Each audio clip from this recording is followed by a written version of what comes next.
नमस्कार, मैं हूं अवनीश कुमार मिश्रा। आज हम बात करेंगे भोजपुरी की न्यू अपकमिंग फिल्म मेहंदी तेरे नाम के बारे में। आपको बता दें कि इस फिल्म में आपको परवेश लाल यादव, काजल यादव और यामिनी सिंह देखने को मिलेंगी। डायरेक्टर हैं मंजुल ठाकुर और प्रोड्यूसर हैं प्रदीप सिंह, समीर आफ्ताब, अविनाश रोहरा। मेहंदी तेरे नाम की फिल्म जो है काफ़ी शानदार होने वाली है, जैसा कि ट्रेलर में देखकर लग रहा है। यह फिल्म कुछ अलग है, बहुत अलग तो नहीं कह सकते हैं, लेकिन हाँ भोजपुरी में कुछ अलग फिल्म बनाने की कोशिश की गई है।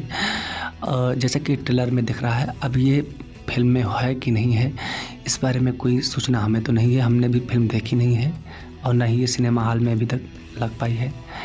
बहुत ही जल्द सिनेमा हॉल में ये फिल्म आएगी। काफ़ी अच्छे गाने हैं इस फिल्म में, अच्छे कलाकार हैं इस फिल्म में। देखने वाली बात है कि ये फिल्म कितना कमाई कर पाती है, कभी सिनेमा घर में लगती है या फिर सिर्फ टीवी पर या यूट्यूब पर आती है, ये देखने वाली बात होगी।